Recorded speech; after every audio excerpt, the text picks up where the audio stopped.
the first thing a cheat wants to do is come up with some cards that he can do some work with. He might take home the money. I'll show you one of the methods. Now, keep in mind that what I'm about to do may not be so apparent as in a real game as it is going to be when we demonstrate this now. For instance, I'm looking for a few good cards, something of relatively high value. In this case, a queen will do. Queen of hearts would be nice. If I could find another one to match it, then I'd have what's known as a pair in the game of poker. There's two. And hopefully, I want you to see it's not that European thing where we've got face-up cards all over the pack. We actually locate cards as they need. Now, three of a kind is pretty good, but if we get real greedy, it's possible we can find, hopefully, the fourth and final queen. Thank you. You know, thank you very much. Now, I'm not sure if everybody really liked this, but I'm going to make you watch it until you do. Okay, so we're going to do it again. But in an effort to save time here, because time is money, we're going to actually attempt to do it instead of one at a time. If we can just push them together, come up with all four at once, maybe. Okay, I want you to see that this is not any of those funny business shuffles. This is truly a legitimate shuffle. The cards are legitimately shuffled together, no crimps, no breaks, no jogs, nothing that you're used to hearing about in the gambler's world. And look, just four ordinary cuts, and you take a look. We've cut to 1, 2, 3, 4 queens, no queens. Well, the fact is you can stack 4 cards for 10 hands. Now, in these games that we're talking about, really, you would never stack more than 2. There's a version of the game called Texas Hold'em that they play that you only get dealt 2 cards, and the widow is shared by all the other 9 players.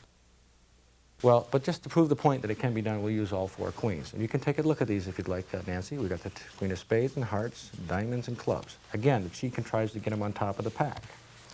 Now look, and during the course of shuffling, we're going to attempt to get those queens to my hand in a 10-handed game. Now, in fact, just to show off, I think I'll try to do that also in one shuffle. Did you see that? One shuffle. 10 hands of poker. Let's see what we got. And again, I want you to see these are going to come right off the top. 1, 2, 3, 4, 5, 6, 7, 8, 9, and 10.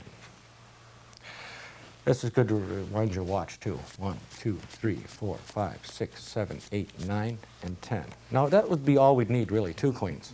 Okay, that's all we'd need in the real game. But just to continue, and as I said, to show off that it press the point, drive the point home, it can be done. Let's fill out the rest of the round. 1, 2, 3, 4, 5, 6, 7, 8, 9, and 10. And what we got? 1, 2, 3, 4, 5, 6, 7, 8, 9, and 10. And we need a kicker, to be honest. 1, 2, 3, 4, 5, 6, 7, 8. God, this is there. 9 and 10. Oh, got not a breath here. And again, obviously, you can see Nancy and verify for the rest of the crowd. We do indeed have all 4 queens. All right. One shuffle, 10 hands of poker.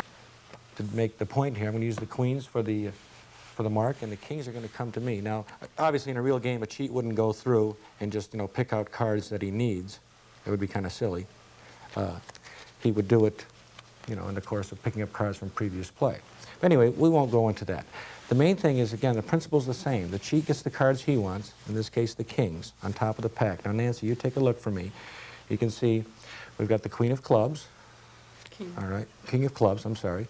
Hearts and spades and diamond. Those go neatly on top of the pack, followed by the 4 queens. The cheat contrives to have this situation exist. Now, let's reiterate. We've got 4 queens, followed by the 1, 2, 3, 4 kings. Okay, on top of the pack. Again, during shuffling, I'm going to contrive to get one good hand to my opponent, which will be you in this case, the sucker, I'm sorry to say, and myself, the slightly better hand. Okay, and I guess to show off, we'll try to do it in one shuffle as well. Let's see if we can pull this off. We lose the cards, one shuffle, and I think we did it. Oh, action's done.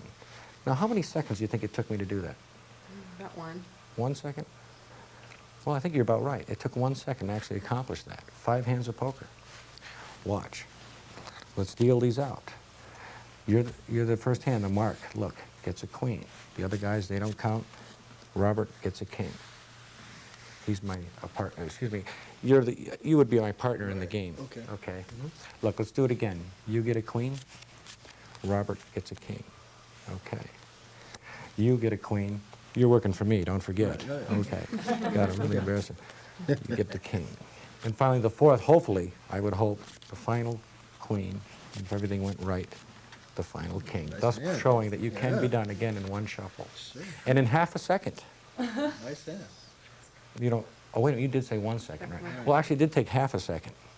I used up the extra time you gave me to give him, because I didn't really trust you. Yeah. I didn't trust you. Yeah, no, I had to you make did. sure you weren't going to take off, and I gave myself the. But there are more sophisticated ways to do it. In other words, during the shuffle, okay, and I'm going to try to demonstrate that for you now. In the course of shuffling, I actually memorize the location of as many cards as I can, and then I pick 5 that might work well in a game. You think that'll do? Whoa.